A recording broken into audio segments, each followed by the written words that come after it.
desse Simpósio Internacional de Biodiversidade aqui em Lavras, de voltar aqui a Lavras e participar de um evento tão importante como esse.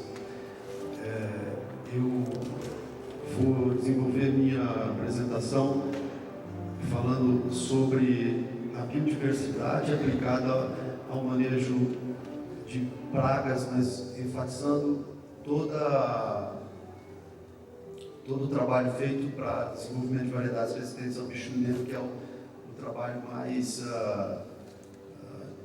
completo, digamos, abrangente, melhor dizendo, relacionado às pragas que nós temos aqui no Brasil. E falando um pouquinho das estratégias usadas, nos diferentes programas que são conduzidos simultaneamente aqui no país. Bom, então,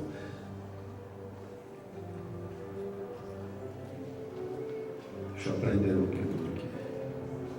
Bom, em primeiro lugar, vou passar rapidamente dizendo algumas coisas já comentadas pelo Dr. Xavier, porque a biodiversidade, por ele destacada, parte desse germoplasma nós temos em coleção, nas nossas coleções aqui no Brasil, e nós usamos essa biodiversidade para o desenvolvimento de variedades resistentes ao bicho mineiro. Então, o gênero Coffea, ele tem, como o Dr. André Xavier já mostrou, 124 espécies, são 104 de Coffea e 20 de Piscilanos, como nós pudemos ver anteriormente.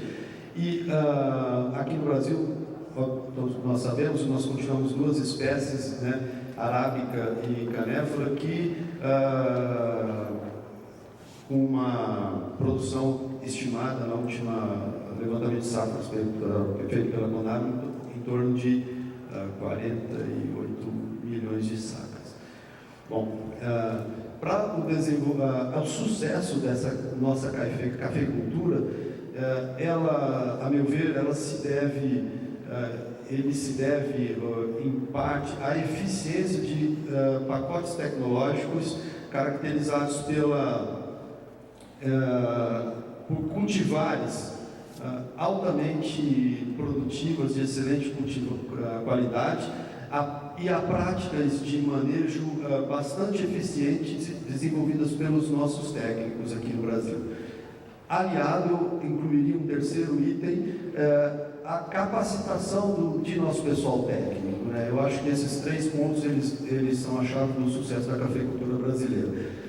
Um dos pontos vulneráveis da nossa cafeicultura, especialmente café arábica, eu vou ficar restrito à cultura do café arábica, é a vulnerabilidade das nossas cultivares às principais pragas existentes no Brasil.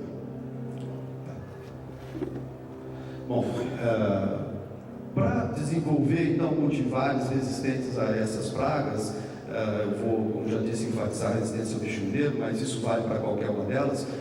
O importante é que a gente tenha disponíveis fontes de resistência, ou seja, nós tenhamos acesso ao material, aos recursos genéticos. Nesses recursos genéticos existam genes de resistência para que a gente possa transferir para os cultivares que são suscetíveis. É preciso também que haja métodos adequados para a identificação de plantas resistentes e métodos que nos permitam selecionar novas cultivares, ou seja, transferir esses genes, identificar essas plantas resistentes e obter então cultivares resistentes. Ok? Basicamente três métodos são atualmente usados, né? A seleção clássica, que aqui no Brasil nós usamos via cruzamento e autofecundação, os métodos clássicos de seleção.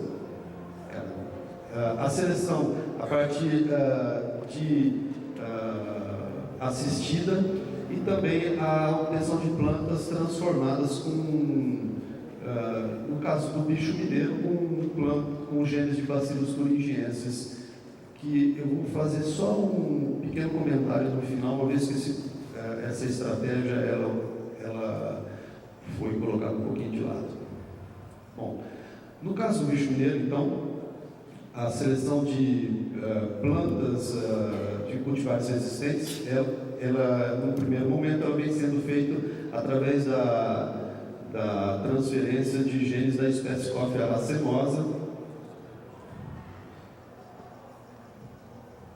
Estou prendendo um pouco desse pointer aqui. Então, de racemosa para Coffea.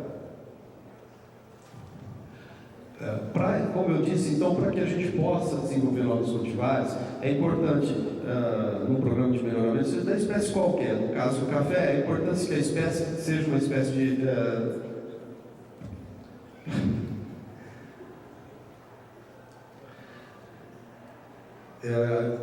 que a espécie cultivada tenha uma importância socioeconômica bastante grande, que a praga seja uma praga de importância primária, que exista variabilidade genética, que a gente consiga desenvolver, ter acesso ou então desenvolver esses métodos para transferência de genes e seleção de plantas resistentes. Já falei um pouquinho sobre isso, mas gostaria de reforçar que essas premissas são importantes em qualquer programa de melhoramento visando resistência à praga.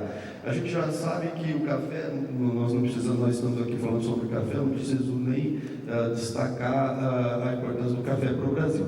O bicho mineiro, nós todos aqui sabemos, embora algumas regiões a praga seja mais importante em algumas outras regiões, o inseto também é uma praga de importância primária e existe na espécie uma diversidade bastante importante. No mundo todo são conhecidas, tem um número enorme de espécies do gênero Leucoptera. Num estudo feito na década de 90, esse pesquisador chamado May, ele publicou um trabalho mostrando mais de 20 espécies apenas na região leste da Europa. São espécies que atacam macieira, uma série de outros frutos, outras espécies que não o cafeiro, obviamente. No café, existem 4 espécies relatadas de bicho mineiro, né, de Leucoptera: meirique, cafeína, coma e cofeela. Dessas espécies, apenas a espécie cofeela é problema aqui na América do Sul, e é um problema também na Índia. Atualmente, ela também foi identificada no Quênia. Mas eu gostaria apenas de mostrar um pouquinho da diversidade. A gente vai falar da diversidade de cafeeiros, basicamente, da utilização de espécies no melhoramento do cafeiro, mas é importante também que a gente saiba que essa mesma diversidade ela está presente no agente biótico, né? Quando a gente trabalha com ferrugem é a mesma coisa, tem uma diversidade de raças. Quando a gente trabalha com bactéria, existe variabilidade no patógeno também, e no bicho mineiro isso acontece também. Então existe uma variabilidade aqui interespecífica, mas existe também variabilidade dentro da espécie Leucoptera coffeela. Há vários estudos mostrando isso. Um primeiro desses estudos, publicados em 2003, é um estudo feito com uma isoenzima. O autor ele estudou 5 locos da alfa-isosterase, e ele consegue identificar, associar essas, usando esse conjunto de enzimas aos insetos, mostrando que em algumas regiões as populações são um pouco diferentes de populações presentes em outras regiões.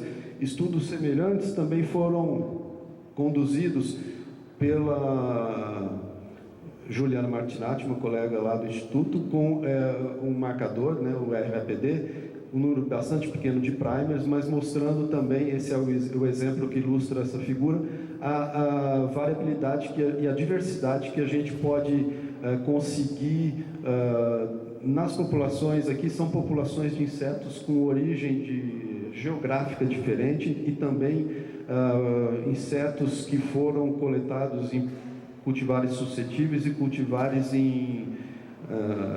com certo nível de resistência. Existem também trabalhos publicados. Esses são apenas alguns trabalhos, existem outros, especialmente nessa área de resistência, mostrando que as populações de bicho mineiro elas podem variar em relação à resistência apresentada a uma série de produtos. Ali na Estação Experimental de Mococa foi feito um estudo muito parecido com esse. um pesquisador de uma empresa, ele coletou insetos também de regiões onde o controle do bicho mineiro era bastante efetivo e o número de aplicações era bastante alto, e comparou essa população com uma população de uma região onde praticamente não se realizava o controle químico. E ele conseguiu mostrar uma diferença bastante relevante no controle dessas duas populações.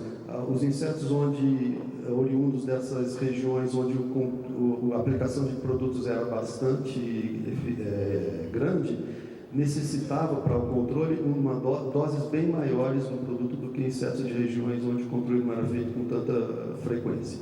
Enfim, só exemplos ilustrando de uma forma ou de outra a diversidade dentro do agente biótico que nós vamos abordar na sequência da palestra. Bom, no Brasil, todos nós sabemos que a bichoneira é uma praga bastante importante, de ocorrência generalizada. Em algumas regiões ela é um pouco mais, tem a incidência um pouco maior do que em outras, como aqui o exemplo que eu já dei aqui em Minas Gerais. São Paulo é a mesma coisa, a região de Garça Marília é uma região que tem uma incidência muito mais importante do que, por exemplo, a região da Mogiana.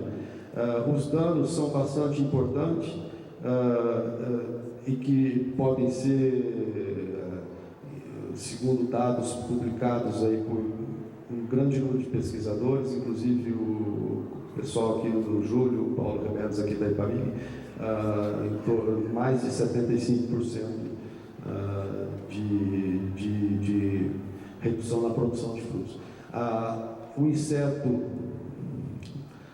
bom, desculpe, eu vou falar, eu sei que todos conhecem bem bicho mineiro, conhecem bem o café, mas eu queria, só para contextualizar o trabalho que vem na sequência. Então, o inseto é um inseto de ciclo biológico completo, passa pelas 4 fases, e a lagarta, quando eclode, ela penetra diretamente, perfurando a epiderme e se alimentando das células do parênquima palissádio, como ilustra a figura publicada pelo Crow em 64.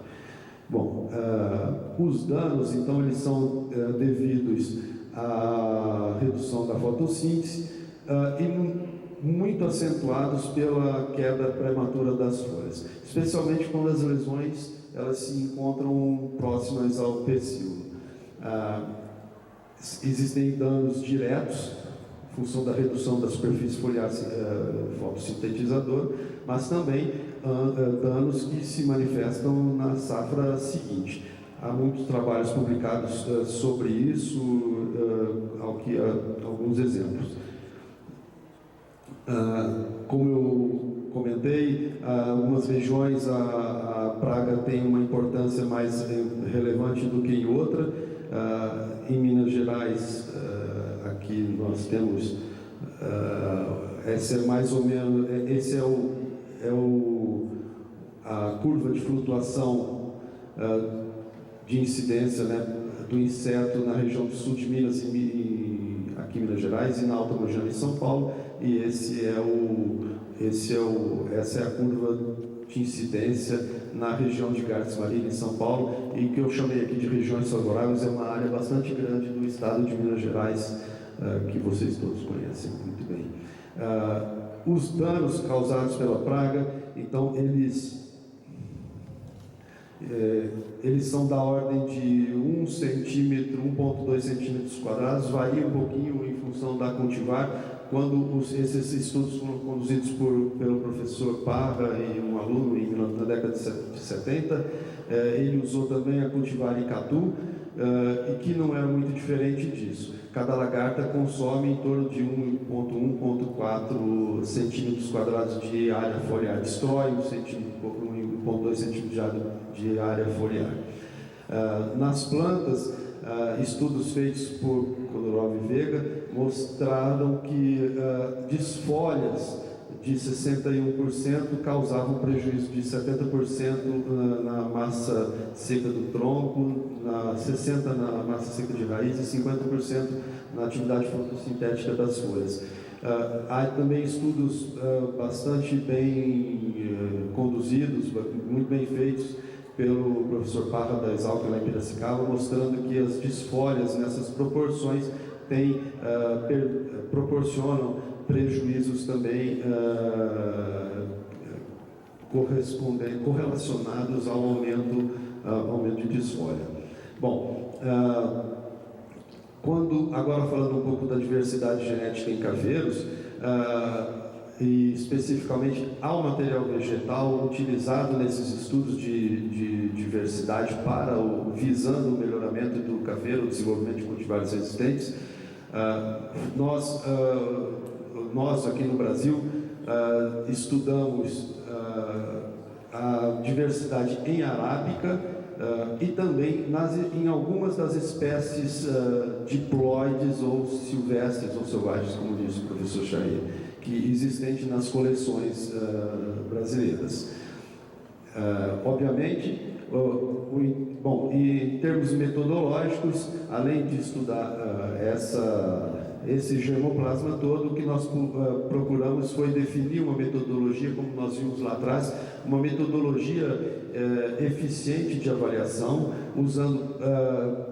nos servindo de parâmetros relacionados à reação das plantas, como intensidade de ataque, de reação e também atratividade de dissuasão. Esses dois primeiros relacionados à fase de lagarta, esse outro relacionado à fase adulta do inseto. E também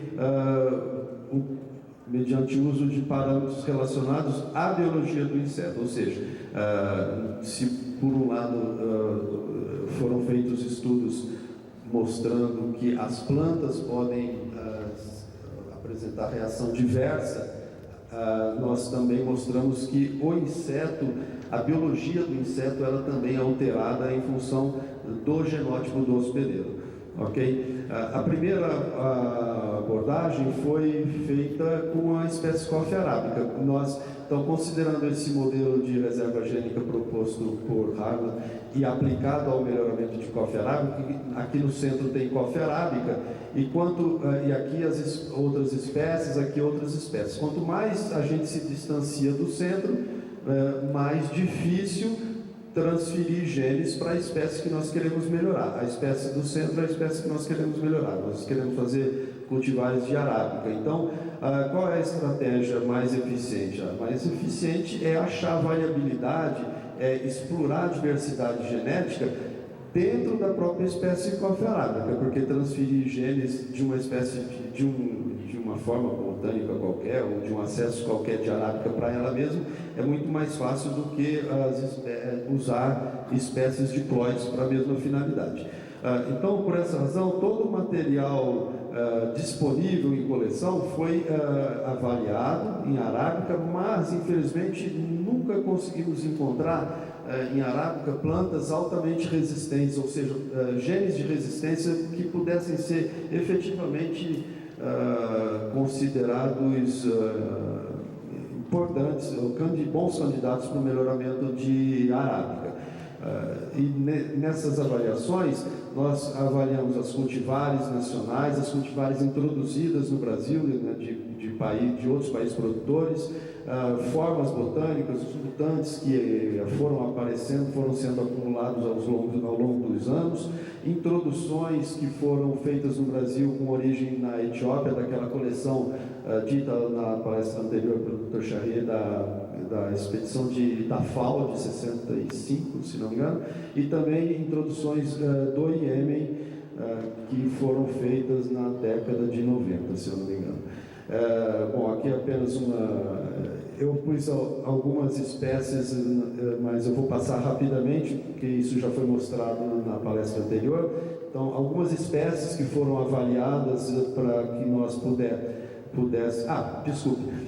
Como nós não encontramos resistência em arábica, nós buscamos então genes de resistência nas espécies diploide, usando o material disponível em coleção. Aqui tem alguns exemplos do material das espécies que nós temos em coleção e eu vou passar rapidamente mostrando uma ou outra espécie que foi estudada nesse sentido: Coffea racemosa, salvatus, capacata, congensis, libérica, delevrei, libérica, passifagora, stenofila, Antoni, Miloti. Essa é uma espécie que é uma das espécies de Madagascar que não tem, como o Dr. Charles mostrou antes, não tem cafeína nas sementes, mas elas foram avaliadas todas para em relação à resistência ao bicho mineiro, tá?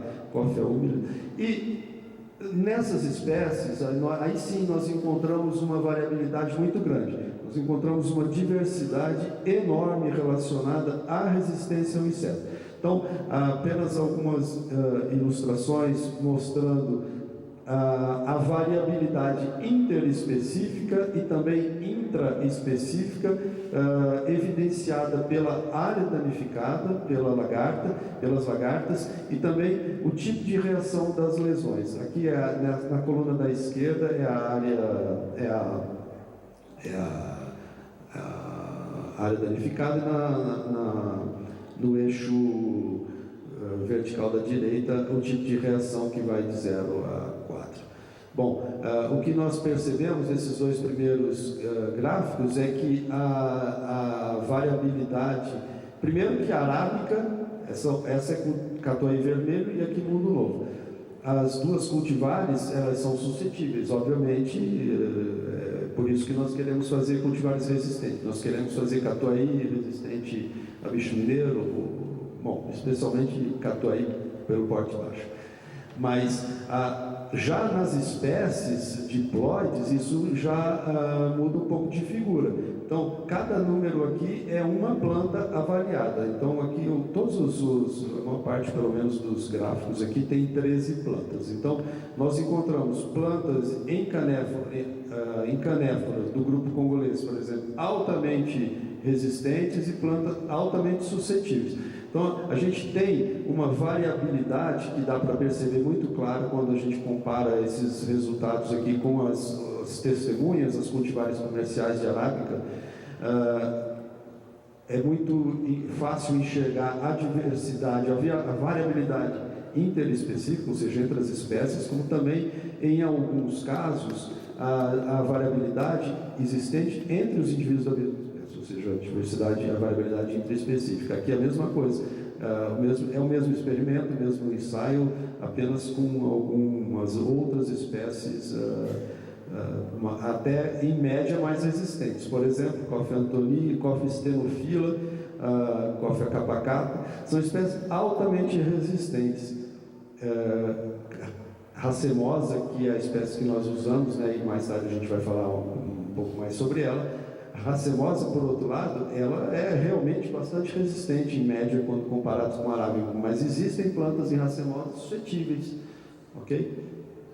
Bom, esse outro grupo de espécies são espécies da ilha de Madagascar. Eu não sei se vocês estão lembrados, na exposição anterior o Dr. Charles mostrou que 57, se não me engano, espécies são endêmicas da ilha. Tive a oportunidade de trabalhar com uma parte dessas espécies, de avaliar essas espécies em relação à resistência ao inseto, e existe também, a arábica controle, né, nossa referência, que são, bom, nem todas aqui são travancolenses, por exemplo, não é de Madagascar, mas as outras são espécies malgaches, as outras são espécies da ilha de Madagascar. Aqui dessa. E avaliando o tipo de reação das lesões, a gente, em duas avaliações diferentes, no tempo, né, uma primeira e uma segunda, os resultados são temporais, variam pelo data em que foram feitos. O que a gente consegue enxergar é que existem mesmo espécies, mesmo em Madagascar, que têm alto nível de resistência à Leucoptera coffeella, se bem que na ilha de Madagascar não é a espécie do inseto presente lá, mas testando contra essa espécie a gente vê que mesmo nessas espécies tem fontes de resistência, ok? E esse outro slide mostra a variabilidade intraespecífica. O número de espécies em coleção dessas espécies, de plantas em coleção dessas espécies, não era muito alto. Então, mas, por exemplo, essa espécie que infelizmente não dá para ler muito bem, mas se chama Tizardanai, ela existia em coleção apenas uma planta, aqui como a mesma coisa, se não me engano, Coffea perrieri, uma planta só. Mas, de modo geral, a gente pode perceber que existe mesmo, quando avaliando um número bastante reduzido de exemplares, uma variabilidade intraespecífica que pode ser detectada. Ok?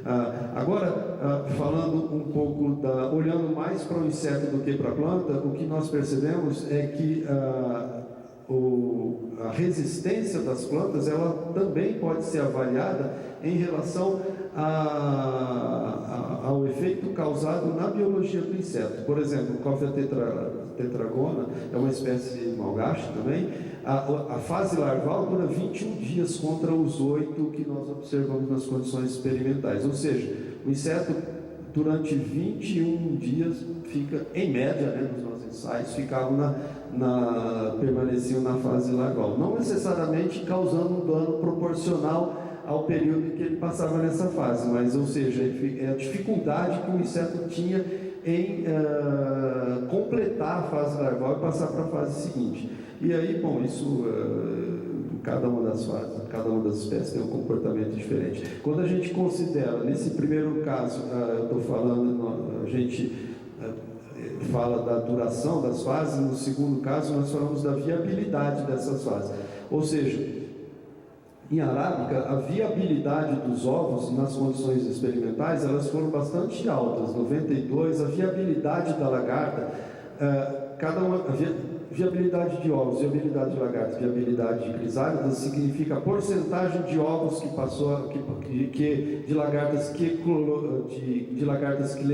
eclodiram, a porcentagem de lagartas que passaram para a fase de crisálida e a porcentagem de crisálida que emergiram, ok? Então a gente consegue enxergar dados bastante diferentes.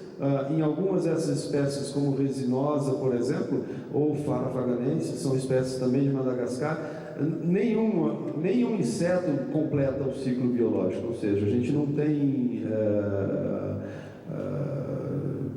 o inseto não se reproduz e mesmo mostrando dano, danificando de uma certa forma, destruindo uma certa área foliar, como a gente viu naquele primeiro gráfico de barras horizontais, o inseto causa um certo dano, mas ele não passa para a geração seguinte, ou seja, não tem uma população não se perpetua, ou seja, o dano nas próximas gerações é muito baixo, seria muito baixo caso viesse a acontecer.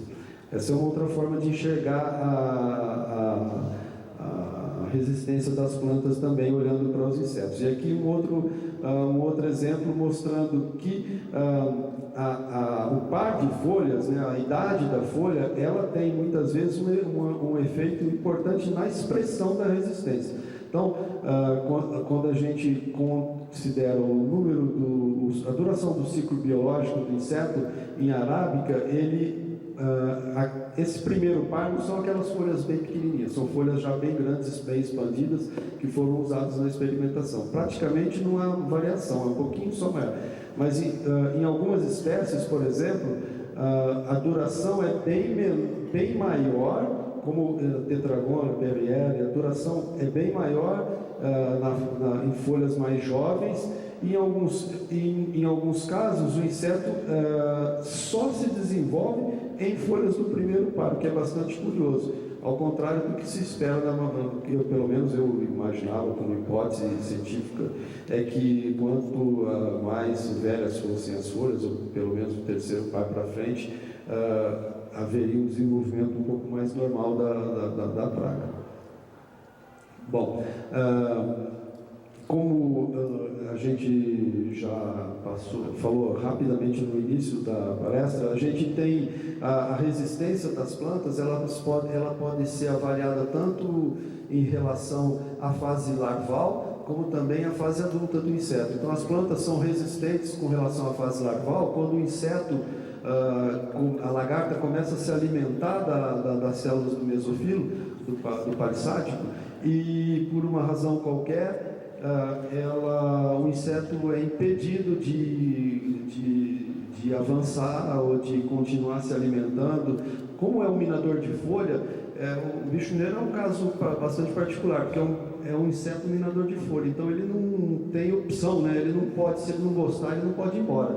Ele tem, uma vez que o ovo é depositado na folha, ele está condenado a se alimentar daquele tecido ali. Ou ele faz isso, ou ele tem dificuldade. Agora, a outra forma também de resistência, ela é relacionada à fase adulta do inseto. Então, esses dados publicados em 2011 por esse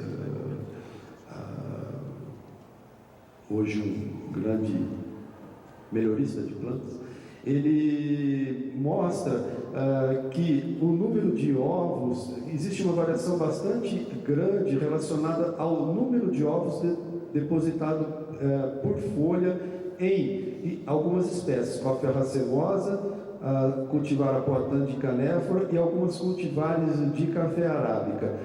Então, de modo geral, esse número é muito pequeno em racemosa, ele é, digamos, intermediário em canéfora e ele é um pouco mais alto nas cultivares de café arábica. O mesmo acontece com relação à porcentagem de folhas infestadas. Então, racemosa também é bastante, a incidência em racemosa também é bastante menor. Outro ensaio conduzido pelo mesmo autor mostra, quando ele comparou a frequência de oviposição em 3 genótipos, né, cultivar catuaí, cultivar ubatã e cultivar guarani de canéfora, essas duas de arábica e essa de canéfora, mostram, os dados obtidos por ele mostram que existe uma preferência de oviposição que se manifesta de uma maneira bastante evidente. Por exemplo, 70% dos ovos depositados pelas fêmeas foram em folhas da cultivar ubatã, quando os insetos tinham à disposição apenas folhas dessas duas cultivares. A proporção mais ou menos semelhante aconteceu nesse tipo de teste. Os insetos depositavam 3/4 dos ovos em ubatã quando confrontados com guarani e muito mais em catuaí do que quando confrontado com guarani, ou seja, o guarani é uma cultivar de canéfora. O inseto, ele tendo escolha, tendo opção, ele prefere ovipositar em arábica, e quando você confronta duas cultivares de arábica, no caso o ubatã e tupi, ele demonstrava preferência para a oviposição em ubatã. Esses testes foram feitos confrontando cada um desses genótipos, digamos assim, com ele mesmo, e isso não aconteceu. Então, ok? Bom, ou seja, em outras palavras, existe também uma preferência, uma resistência, então, uma resistência do inseto relacionada à fase larval. Bom, não existe diferença em relação à natureza da resistência, não foram identificadas influências de características morfológicas ou anatômicas diversas, como densidade de nervura, tamanho de folhas ou morfologia das plantas. Eu vou passar rapidamente porque o meu tempo está acabando, eu me perdi aqui um pouco. Também, em relação à caracterização anatômica das plantas, estudos realizados por esse colega Ramiro em 2003 mostraram que a espessura de vários tecidos, como cutícula, epiderme, palissádio, lacunoso, etc. e tal, especialmente o palissádico, que é onde o inseto se alimenta, não importa o tamanho, mesmo que eles sejam diferentes, isso não está relacionado com a resistência. Não existe, e algumas também, do ponto de vista bioquímico, algumas enzimas foram estudadas, como a polifenol oxidase, e aqui nós vemos,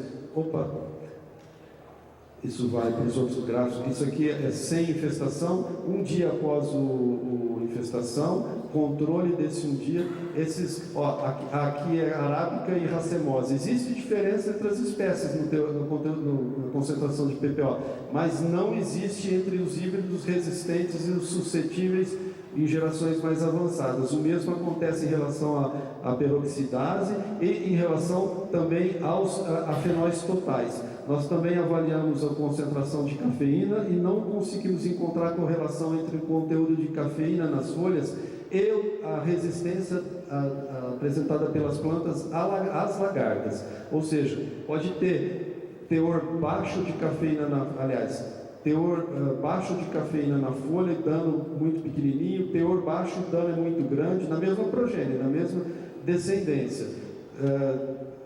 Um teor alto de cafeína com dano alto, teor alto com dano baixo, enfim, todas as combinações possíveis. Por outro lado, trabalhos publicados na Universidade de Viçosa, eles evidenciaram um efeito da cafeína, da concentração de cafeína na densidade de postura, mas aí não tem a ver com a fase larval do inseto, mas sim com a fase de lagarta.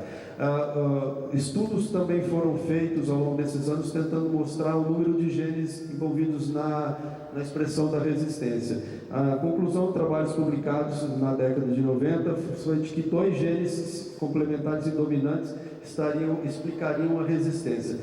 Até hoje nós não conseguimos, se isso acontecesse de fato, era esperado nas populações F2 dos nossos ensaios, né, nossas avaliações, a frequência de 1 a 16 indivíduos homozigotos, o que até hoje nós não conseguimos encontrar, mesmo em populações bem maiores. Ou seja, a herança parece ser bem mais complicada do que foi publicado e estudos novos vêm sendo conduzidos nesse sentido.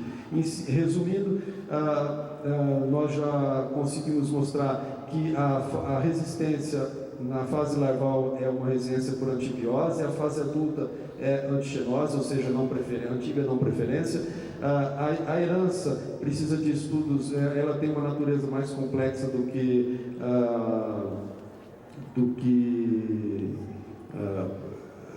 foi publicado, e que a fonte de resistência está presente em espécies diploides. Nós usamos, então, como eu disse, Coffea racemosa aqui no Brasil, como parental doador, em função da resistência, mas também a outras características agronômicas importantes que a espécie traz. Desenvolvemos técnicas para fazer a seleção e identificar plantas resistentes por exemplo, usando criação de inseto em laboratório, usando mudas em gaiolas ou folhas destacadas em caixas plásticas como essa, um trabalho publicado também pela Universidade Federal de Viçosa. Usamos técnicas de fenotipagem e de genotipagem para identificar plantas resistentes também em laboratório. A primeira técnica foi de fenotipagem em campo, isso logo no princípio do programa de melhoramento. Nós plantávamos as mudas sem saber se elas eram resistentes ou não e fazíamos uma seleção no campo. Mais tarde, houve uma identificação de métodos de seleção precoce no viveiro, descartando plantas suscetíveis já identificadas aqui, ou em laboratório usando uma técnica pelo tipo de reação das plantas, usando discos de folhas. Tentamos também fenotipar plantas resistentes ao bicho mineiro por uso de estudos de marcadores bioquímicos. Esse trabalho está em desenvolvimento e se mostra bastante promissor. Por exemplo, existe um composto milioinositol que parece estar bastante associado com a expressão da resistência. Aqui é um grupo de plantas resistentes, aqui é um grupo suscetíveis, identificados por essa técnica de metabolômica. Estudos também de genotipagem por marcadores microsatélites foram conduzidos em Campinas. Lá foram analisados 35 logos, nós não encontramos polimorfismo. Aqui na Universidade de Lavras foram também estudados um número bem maior de locos microsatélites, né? E apesar de se identificar polimorfismo em 2 dos books do trabalho. Os autores do trabalho, eles não conseguiram associar essa característica com a resistência ao inseto. Outros marcadores funcionais vêm sendo também estudados, alguns microsatélites em estudos de expressão diferencial vêm se mostrando bastante promissores, como esse aqui. Aqui nós vemos essas bandinhas aqui que para esse marcador que aparecem nas plantas resistentes e não aparecem em plantas suscetíveis. No entanto, eles aparecem apenas em alguns books e isso a gente ainda não sabe por quê. Outra técnica de genotipagem também é a de caracterização em larga escala, usando microarranjos de DNA, com esses chips aqui, onde são mais de 20 mil genes usados, e o que se faz é identificar aqueles genes que são super expressos, são os que interessam, os em azuis, tanto em plantas suscetíveis como em plantas resistentes. Aqui a gente vê os azuis são super expressos em plantas resistentes, os vermelhos em plantas, os vermelhos em resistentes, os azuis suscetíveis em diferentes fases. Antes do ataque, na fase de oviposição, quando apenas os ovos estão presentes na planta, e aqui no momento da eclosão, mostrando uma pequena variação no perfil de expressão. Esses dados, esses 20 mil genes, eles vêm sendo associados em função do perfil funcional que eles apresentam e vêm sendo estudados com relação em análises desses grupos individualizadas, mas dos grupos por meio de ferramentas de bioinformática, tentando associá-los à resistência. Bom, em relação aos métodos de melhoramento, os programas de melhoramento no Brasil, eles foram conduzidos basicamente pelos métodos de retrocruzamento associado ao método genealógico. Todos nós aqui no Brasil fizemos isso. Existem dados que mostram ganhos bastante importantes relacionados à produção. No entanto, como eu disse, nós não conseguimos fixar a resistência ainda ao gene. Nenhum dos nossos programas aqui no Brasil teve sucesso nesse sentido, o que nos levou todos aqui a desenvolver uma nova ferramenta de melhoramento, que é a clonagem de plantas especiais. E existem ensaios que mostram que essa técnica é bastante eficaz, bastante promissora, como mostram, por exemplo, essas análises de flutuação do inseto. As duas primeiras curvas mais altas é um ensaio, aliás, são dados que mostram alta incidência de ataque ao longo do tempo na cultivar Urubatã, que é a testemunha do ensaio, e de 4 clones que foram comparados com esse ensaio. Esses são os dados de produtividade publicados pelo colega Carlos Henrique Carvalho, da Embrapa Café, junto com o pessoal do Procafé, mostrando o potencial de produção de alguns desses clones comparado com algumas cultivares bastante boas também no ensaio experimental e evidenciando a natureza bastante promissora da técnica, que imagino eu que vai ser bastante utilizada aqui para frente. Finalmente, o último slide, eu disse que passaria rapidamente falando sobre isso. Essa é uma estratégia que foi bastante explorada pelo grupo de pesquisadores franceses, com o desenvolvimento de cultivares resistentes ao bicho mineiro, usando genes de Bacillus thuringiensis. Esse é um projeto que eles conseguiram, era um melhoramento de canéfora. Eles obtiveram as plantas transgênicas, essas plantas foram plantadas no campo, mas mais tarde esse projeto foi abortado e é uma via que não se conduz mais, pelo menos lá na França e aqui no Brasil também. Bom, é o que eu gostaria de apresentar para vocês em relação a uma prática específica como modelo, mas evidenciando a utilização, as várias formas de utilização da biodiversidade presente nas nossas coleções e de como isso pode ter utilidade num programa de melhoramento aqui ilustrado pelo melhoramento da resistência bichoneira. Obrigado, me desculpe por passar um pouquinho de tempo.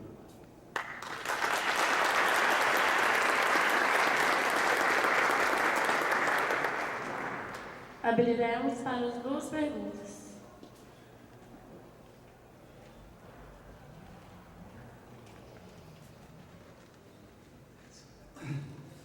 Merci, je vais poser la question en français, tu la traduiras.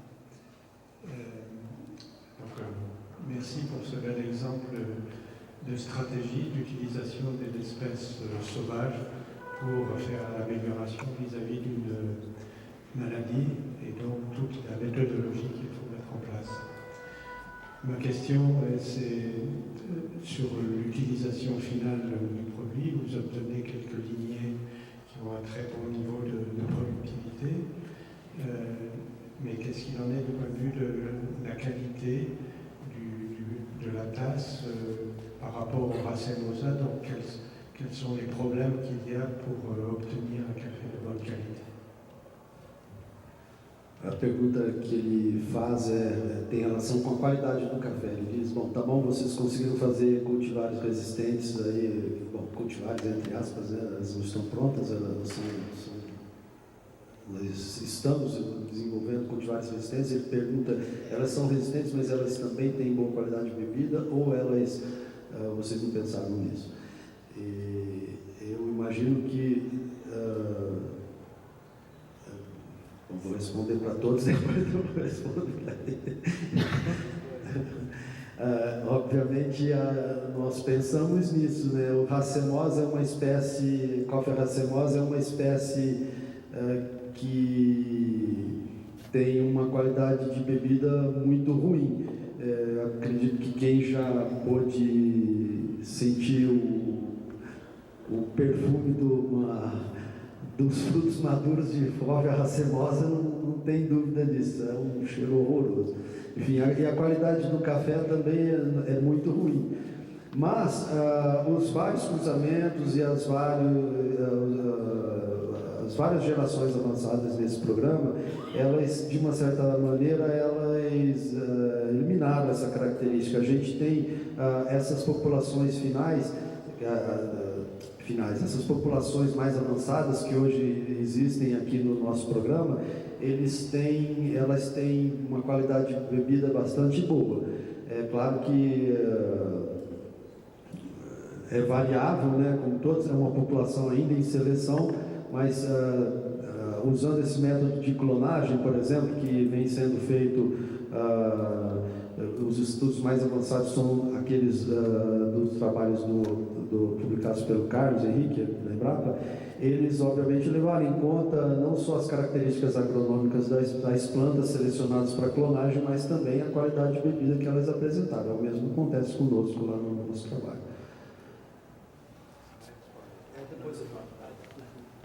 Mais alguma pergunta?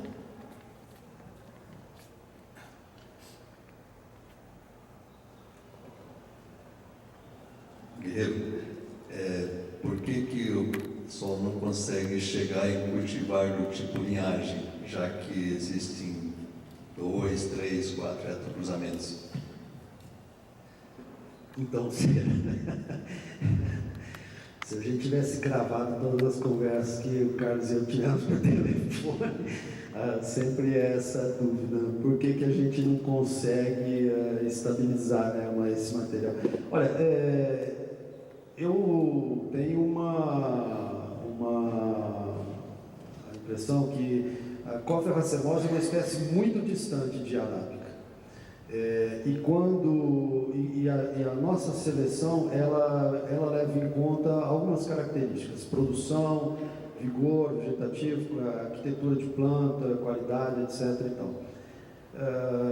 Mas a gente leva junto genes aí que não tem interesse muito, e nós não conseguimos talvez quebrar algumas ligações, enfim, eu não sei, viu, o que acontece. Do ponto de vista da resistência é pior ainda, nós não conseguimos entender porque até hoje não foi possível ter plantas homozigotas para resistência. E, enfim, eu não sei, viu, eu não sei te dizer isso, não sei por que a gente não tem. Você sabe? Porque você também trabalha com isso. Qual é a sua opinião?